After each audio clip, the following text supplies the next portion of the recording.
სოფლიოში ბევრი სიახლეებია და მათი დიდი ნაწილი უკავშირდება ამერიკის შეერთებულ შტატებს და ამერიკის პრეზიდენტ დონალდ ტრამპს, რომელიც ლამის ყოველდღიურად ავრცელებს საინტერესო განცხადებებს. ამჯერად დონალდ ტრამპი გამოიხმაურა რუსეთის ფედერაციის პრეზიდენტის ვლადიმერ პუტინის განცხადებებს, რომლებიც ძალიან უცნაური იყო ბოლო პერიოდში, ძალიან რაოდენობრივად ბევრი განცხადება ჰქონდა პუტინს სხვადასხვა თემაზე და მოკლედ სრულიად შეშლილი უწოდა დონალდ ტრამპა ვლადიმერ პუტინს, რაც ერთგვარი ახალი რიტორიკაა ამერიკელი პრეზიდენტის კუთხით, რადგან ამ დრომდე მას ასეთი რამ სუმცირე ღიად არ უთქვამს, პირიქით ამბობდა, რომ პუტინს ძალიან კარგად იცნობს, მასთან მოლაპარაკება შეუძლია,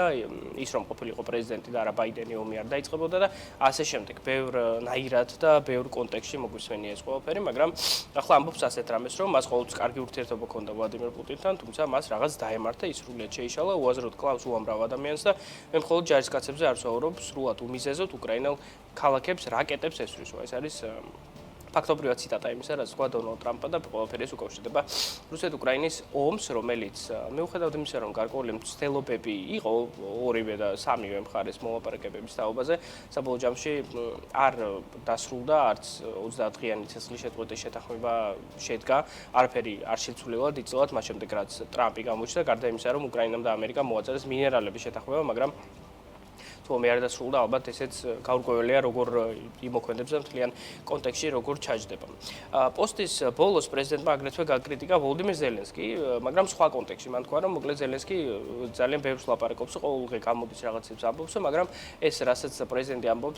ამბობსო, კარგი კონტექსტი არ აქვს. ამასო პირიქით საქმეს აფუჭებსო, ჯობია რომ ვოლოდიმირ ზელენსკიმ შედარებით ცოტა ილაპარაკოს. ამ ყველაფრით როგორ ჩანს დონალდ ტრამპს ისევ იმის თქმა სურს, რომ რასაც პრინციპში ის ადრე ამბობდა, რომ მის გარეშე ეს ომი ვერ დასრულდება და ის არის მთავარი მომლაპარაკებელი და უნდა იყოს მთავარი მომლაპარაკებელი მოლაპარაკებათან მაგიდაზე, მაგრამ არ ვიცით ჩვენ რა მოხდება, რადგან არც ერთ მხარეს როგორც ჩანს არ აქვს სრული მზაობა იმისა, რომ ხელი მოაწერონ და ერთხელ და სამუდამოდ დაამთავრონ ეს ომი, ორივე მხარეს აქვს მოთხოვნები, რომელთა დაკმაყოფილება მეორე მხარეს არ სურს, შესაბამისად გარკვეულად შიხურ სიტუაციაში ვართ, საიდანაც გამოსავალი არის კომპრომისი, ხოლო კომპრომისი ომის პირობებში ძალიან რთული მისაღწევია. და ამ კომპრომისის პირობებში როგორც ჩანს ტრამპი უკვე აქტიურად განიხილავს რუსეთის სანქციებს, როგორც გავრცელდა ინფორმაცია Wall Street Journal-ებსთან, ტრამპი უკვე აქტიურად საუბრობდა ტარიფების ამოქმედებაზეო, ანუ აქ ესეთი ცნობა გავრცელდა. უშუალოდ თეთრი სახლის ინფორმატორებზე დაყრდნობით, რომლებიც ამბობენ, რომ ტრამპი უშუალოდ სანქციების მეთოდოლოგიაში იყო დაინტერესებული, არ უყვებდაო რა როგორ მუშაობდა, რადგანაც აინტერესებს, რომ რამდენად ეფექტიანი იქნება ახლა სანქციების დაწესება. აქ საინტერესო არის ის მოცემულობა, რომ აქამდე ტრამპი ესე ღიად და საჯაროდ დიდად არ ამბობდა იმას, რომ აპირებდა ის სანქციების დაწესებას, მაგრამ როგორც ჩანს უკვე ის იძულებული გახდა, რადგან ჯერ კიდევ 4 თუ 5 კვირის წინ მან თქვა, რომ ის რუსეთს აძლევდა 2 კვირიან ვადას, ეს 2 კვირა გავიდა უკვე ლამის მესამედ, შესაბამისად პრეზიდენტი არის იმედგაცრუებული და ამიტომაც მას სურს იძულების მექანიზმების გამოყენება. ეს არ იქნება თავდაპირველად, როგორც ცნობილია, სრულმასშტაბიანი სანქციების პაკეტი, ეს იქნება ასე ვთქვათ, პრე-სანქციების პაკეტი, რომლითაც ტრამპი მიუთითებს იმაზე, რომ თუ კი არ დაასრულებს ვლადიმერ პუტინი იმას, რასაც აკეთებს უკვე ძალიან დიდი ხანია, მაშინ უკვე ამერიკა გადავა რეალური სანქციების პაკეტზე, რომელიც როგორც თეთრ სახლში ამბობენ, გამოიწვევს რუსეთის ეკონომიკის ჩამოშლას. მოკლედ არ ვიცით აქ რა მოხდება, ნამდვილად დაძაბული კვირები გვერდის, მაგრამ ამბობენ, რომ ტრამპი სანქციების დაწესებას მომდევნო 2 კვირის განმავლობაში განიხილავს. თუკი ეს არის გეოპოლიტიკა, ის რაზეც ახლა ვსაუბრობთ, დონალდ ტრამპს კიდევ ერთი საფიქრალი აქვს უშუალოდ ამერიკის შეერთებული შტატების შიგნით და ეს უკავშირდება მის გარკვეულწილად ბრძოლას მის იდეოლოგიურ მოწინააღმდეგეებთან, რაც ამ ბოლო პერიოდში გახდა ჰარვარდის უნივერსიტეტი, რომელიც დონალდ ტრამპს შერაცხა როგორც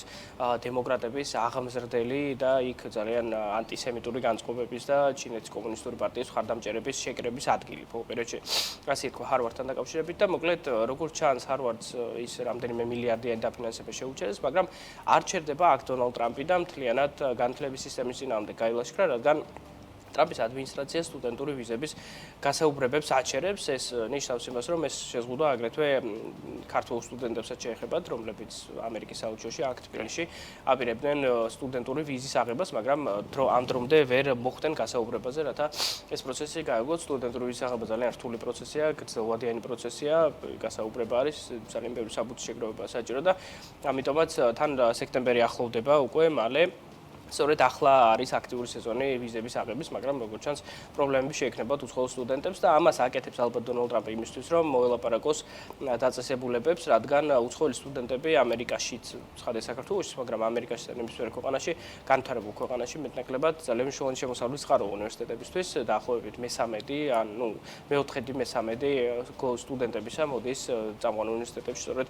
უცხოელებზე და მათი დიდი ნაწილი თანხასაც იხდის და ფინანსებსაც, მაგრამ ძალიან თანხასაც იღებს ხოლმე $100,000 წლიურად საშუალოდ არის საუბარი და მოკლედ როგორც ჩანს მას სურს რომ მოელაპარაკოს უნივერსიტეტებს, რადგან უნივერსიტეტებთან დაკავშირებით არსებობს ესეთი მოსაზრება ამერიკის შეერთებულ შტატებში, რომ უნივერსიტეტების პროფესორები და მენეჯმენტის დიდი ნაწილი არიან მხარდამჭერები ზოგადად მემარცხენე იდეოლოგიისა, რაც დონალდ ტრამპისთვის არის კრიტიკულად მიუღებელი და ამიტომაც მისი განმოსახედიდან პრინციპში ის რაც აკეთებს არის გასაგები.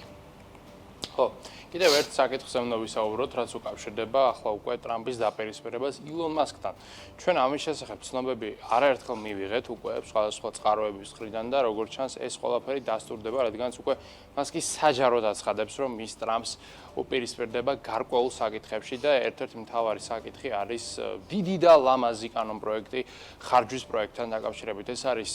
ახალი ბიუჯეტის პროექტი, რომელიც ტრამპმა დააინიცირა, რომელიც უკვე სენატმა მიიღო, ჯერ ის თვალ დამტკიცებული არ არის, მაგრამ დაახლოებით 90%-იანი ალბათობით ისე დამტკიცდება, როგორც ახლა ის არის სენატში გასული და ეს არის კანონპროექტი, რომელიც ითვალისწინებს სამთავრობო ბიუჯეტის ზრდას, ანუ რეალურად სამთავრობო ბიუჯეტის დეფიციტის მატებას, რომელიც თავისი არსით მოიაზრებს ამერიკის სახელმწიფო ვალის კიდევ უფრო მეტად გაზრდას. ეს ის ვალია, რომლის გამოც ორი კვირის წინ ამერიკას ჩამოაკლდა საკრედიტო რეიტინგი, რომლის გამოც არის მთელი პანიკა და რომლის გამოც საერთოდაც ილონ მასკი აღმოჩნდა მთავრობაში, ვინაიდან მასკის მთავარი დანიშნულება იყო ხარჯების შემცირება და ამითი სამთავრობო ვალის გარკვეულწილად გადაფარვა, მაგრამ მასკი ამბობს, რომ ის არის იმედგაცრუებული,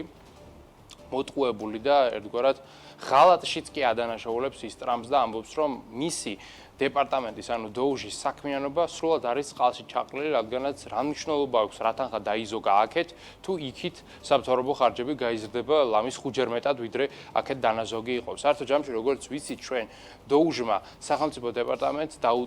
ასე ვთქვათ, დაუზოგა $160 მილიარდი და ეს თანხა სრულად მოდის რეალურად სააგენტოების შემცირებიდან, დეპარტამენტების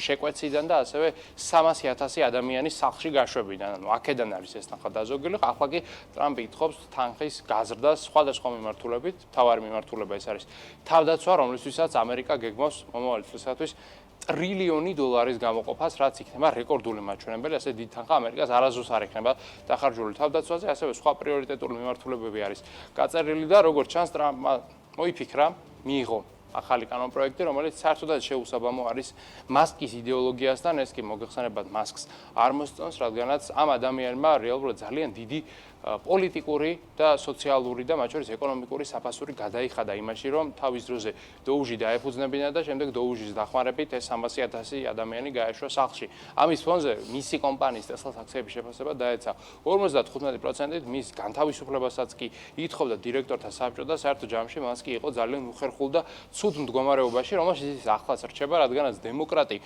ასე ვთქვათ, ამორჩევლის კეთილგანწყობა Tesla-ს მიმართ არის კრიტიკულად გაუარესებული და შეიძლება რეალურად ამ სეგმენტმა სამუდამოდაც კი შეწყიტოს Tesla-ს ელექტრომობილების შეძენა, ხოლო Tesla თავისი არსით იყო თავის დროზე გათვლილი სწორედ ლურჯ შტატებზე, რადგანაც ტეხასში Tesla-ს არავინ არ ეყიდის ავალები თუ იქნებით, შესაბამისად ილონ მასკი არის იმედგაცრუებული და ეს იმედგაცრუება სავარაუდოდ მალე გადაიზრდება პოლიტიკურ დაპირისპირებაშიც ტრამპსა და მასკს შორის, რომლის რისკზეც უკვე ძალიან დიდი ხანია მიმდინარეობს საუბარი და რომელიც როგორც ჩანს უკვე თეორიული რისკი არ არის და უკვე შეიძლება ძალიან მალე იქცეს რეალობად. როგორც ცნობილია, დონალდ ტრამპი ევაჭრება ყველას და ევაჭრება ყველაფერზე და მათ შორის არის ძალიან დიდი ვაჭრობა და მოლაპარაკება ნატოსთან, რომლის დამფუძნებელი არის ამერიკის შეერთებული შტატები. თან ვაჭრობა არის იმდენად დიდი, რომ თავის დროზე ითქვა კიდევაც, ხადია ეს ალბათ არასდროს მოხდება, მაგრამ ითქვა, რომ ხომ არ სჯობს ამერიკამ დატოვოს ნატო და ნატო მიხედოს თავის თავს და ამერიკა მიხედოს თავის დასვას. მაგრამ ეს ალბათ არასდროს არ მოხდება, რადგან ეს უბრალოდ არავის არ აწყობს, მათ შორის არც ამერიკის შეერთებულ შტატებს, მაგრამ ამერიკას რაც აწყობს არის ის, რომ მისი კონტრიბუცია ნატოში წილობრივად იყოს მეტად განაწილებული სხვა წევრ სახელმწიფოებზე, რადგან ამერიკა ყველაზე დიდი ეკონომიკაა და შესაბამისად თანხობრივად ყველაზე დიდ თანხას სწორედ ის იხდის ყოველწლიურად ნატოს ბიუჯეტში. სხვა ქვეყნები, ცხადია, ყველას ერთნაირად ვერ მოთხოვდა ამერიკის დონის ფულის შადებას ვერავის ვერ მოთხოვ, მაგრამ პროცენტულად შეიძლება ამის დარეგულირება და დონალდ ტრამპს სურს, რომ ნატოს წევრებმა თავდაცვაზე მთლიანი შიდა პროდუქტის 5% დახარჯონ ყოველწლიურად, რაც როგორც ჩანს არის მიღწევადი. ადრე ამაზე იყო თითქოს საუბარი, რომ არ უნდათ წევრ სახელმწიფოებს ამის გაკეთება, მაგრამ მთლიან მოლაპარაკებების შედეგად როგორც ჩანს დადგინდა ეს, რომ მოკლედ 3.5%-ს ნატოს წევრი სახელმწიფოები თავდაცვის საკუთარი მთლიანი შიდა პროდუქტიდან გადაიხდიან, ხოლო დამატებით 1.5% იქნება უსაფრთხოების თან ზოგადად დაკავშირებული საკითხებისთვის გამოყოფილი, ანუ ჯამში გამოვა 5%. ეს ორივე თანხა გამოიყოფა ბიუჯეტიდან, მაგრამ უშუალოდ 5% ნატოს ბიუჯეტში არ შევა. ეს ერთგვარი ცალკე ბიუჯეტი იქნება, რომელიც რაღაცა კრიზისულ მდგომარეობაში, მაგალითად ომი, რომელშიც უკვე ყოველ წელს არის ევროკავშირი. ხო, ამისთვის იქნება გამოყოფილი და აქ უკვე ამაზე საუბრობს მარკ რუტე. ეს გადაწყვეტილება მიღებული არ არის, ალბათ ჰააგის სამიზზე მიიღებენ, რომელიც ივნისის ბოლოს გაიმართება ქალაქ ჰააგაში. ამას გავიგებთ, მაგრამ გარკვეულწილად მზაობა და პოლიტიკური საუბარი ამაზე უკვე დაიწყო. მანამდე ეს არ იყო, ასე რომ ამ მხრივ წინ გათათბული ნაბიჯი ნამდვილად არის. ხო, ტრამპი კიდევ ერთ ადამიანს უპირისპირდება, ზოგადად ტრამპის ხელწერა ბოლო დროს არის ყველასთან დაპირისპირება და კიდევ ერთი ფიგურა, რომელსაც ამერიკის პრეზიდენტი დაუპირისპირდა, ეს არის ფედის ხელმძღვანელი. ზოგადად, ამერიკაში ესეთი დაუწერელი კანონია და პრეზიდენტები, როგორც წესი, ფედის ხელმძღვანელებს არ უტევენ, რადგან ეს ქვეყნის ეკონომიკაზე მთლად კარგად არ აისახება, ვინაიდან ფედერალური რეზერვი არის ძალიან დინჯი, ძალიან დამოუკიდებელი უწყება, რომელიც თავის საქმეს აკეთებს ისე, როგორც საჭიროა. შეიძლება ფედის გადაწყვეტილებებზე ვიდავოთ, მაგრამ როგორც წესი, ფედს არ ადარდებს, რას ფიქრობს პრეზიდენტი, რადგანაც მისი დანიშნულება ეს არ არის. ფედი ფიქრობს 10-20 წლიან პერსპექტივაზე, მაგრამ ტრამპს ეს ყველაფერი არ მოსწონს, ის მიუთითებს მაინც ფედს გარკვეული გადაწყვეტილებების მიღებისკენ და ეს გადაწყვეტილება არის რეფინანსირების განაკვეთის ძალიან სწრაფად შემცირება, რომელიც როგორც ჩანს ფედს არ უნდა. განსაკუთრებით ეს არ უნდა ფედის თავმჯდომარეს ჯერომ პაუელს, რომელიც სხვა დირექტორთა საბჭოს წევრებთან ერთად იღებს გადაწყვეტილებას და ცოტა ხნის წინ პაუელმა პრინსტონის უნივერსიტეტში გამართულ შეხვედრაზე საჯაროდ ისაუბრა სტუდენტების წინაშე და დაიცვა ფედის პოზიცია და თქვა, რომ ის ყველაფერი, რასაც ფედერალური რეზერვი აკეთებს და აკეთებდა წლების განმავლობაში, იყო, არის და იქნება სწორი, რადგანაც ეს ყველაფერი არის გათვლილი არა კონკრეტული პარტიის ან პოლიტიკოსის ნებასურვილზე, არამედ ამერიკის კეთილდღეობაზე გრძელვადიან პერსპექტივაში. აქ საუბარი შეეხო როგორც 2020 წელს, როდესაც დაიწყო პანდემია და ფედმა განაკვეთი შეამცირა ფაქტობრივად 0%-მდე. ამაზე პაველი ამბობს ძალიან საინტერესო საზრებას, რომ თუ კი ფედი ამ განაკვეთს 0%-მდე არ შეამცირებდა, მაშინ ამერიკის ეკონომიკა მივიდოდა კრიტიკული შეჩერების ზღვრამდე, რომლის შემდეგაც დაიწყებოდა ძალიან მკვეთრი რეცესია და მისი შეჩერება შემდეგ უკვე მომავალში პოსტფაქტუმ იქნებოდა ძალიან რთული, რადგანაც ერთი მხრივ იყო პანდემია, ანუ ყველა ბიზნესი იყო გაჩერებული და თუ კი ბიზნესებს არ ექნებოდა წვდომა იაფ კრედიტთან, ისინი თავის გადარჩენას ვერ შეძლებდნენ, ეს კი გამოიწვევდა ამერიკაში მილიონობით ადამიანის უსამსახურო დარჩენას, რაც გაზრდილდა, რა თქმა უნდა, უმუშევრობის დონეს, ხოლო როდესაც იმატებს უმუშევრობის დონე, მცირდება ბიზნესის აქტივობა და ზოგადად ჩერდება ინვესტიციები, მაშინ ქვეყანა მიდის უკან, ხოლო უკან წასვლა ქვეყანას, რა თქმა უნდა, კოლექტიურად არ აწყობს. ასევე ფედის ხელმძღვანელი ამართლებს თავად უწყების გადაწყვეტილებას 2022 წელს მომხდარმოებლებთან დაკავშირებით, როდესაც ფედმა განაკვეთი 5.5%-მდე გაზარდა და ამაზე ის ამბობს, რომ არ ასეთი მაღალი განაკვეთი, მაშინ უკვე ინფლაცია ვერ დაიძლეოდა, რომელიც თავისი არსით COVID პანდემიით იყო გამოწვეული, ხოლო ამჟამინდელ პოლიტიკასთან დაკავშირებით, ანუ 4.5%-თან დაკავშირებით, პაველი ამბობს, რომ ეს განაკვეთი არის სწორი, ეს განაკვეთი არის ძალიან გამიზნული და ამ განაკვეთს იქამდე შეინარჩუნებს ფედი, სანამ ის ამას თავად ჩათვლის საჭიროდ და მას და მის გუნდს საერთოდაც არ აღელვებ და არ აინტერესებთ, რას ფიქრობს ტრამპი, რადგანაც ფედს იცავს ამერიკის კონსტიტუცია, ხოლო კონსტიტუციაზე მაღლა, რა თქმა უნდა, არ დგას არც პრეზიდენტი. და პრეზიდენტი ბოლო პერიოდში არის ძალიან აქტიური, მათ შორის სხვადასხვა მიმართულებით, რაც არის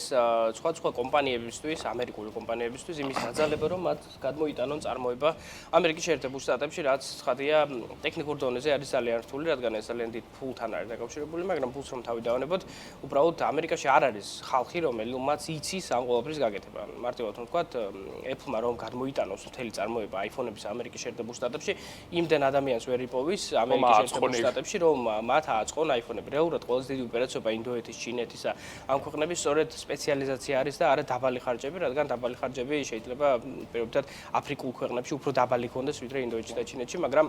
იქ არ არიან ადამიანები, რომლებიც ამას გააკეთებენ და სპეციალიზაცია სწორედ ის მიმართულებაა, რომელთაც კომპანიები ვითარდებიან, მაგრამ ახლა დონალდ ტრამპის ეპოქაში მათ შესაძლოა ეს არ არის დადასტურებული, მაგრამ შესაძლოა შეიცვალოთ ეს დამოკიდებულება და როგორც Wells Fargo, ამერიკის ერთ-ერთი უდიდესი ბანკი ამბობს, რეალურად ტექნიკურ დონეზე ეს საკმაოდ რთული და ფაქტობრივად შეუძლებელი იქნება, რადგან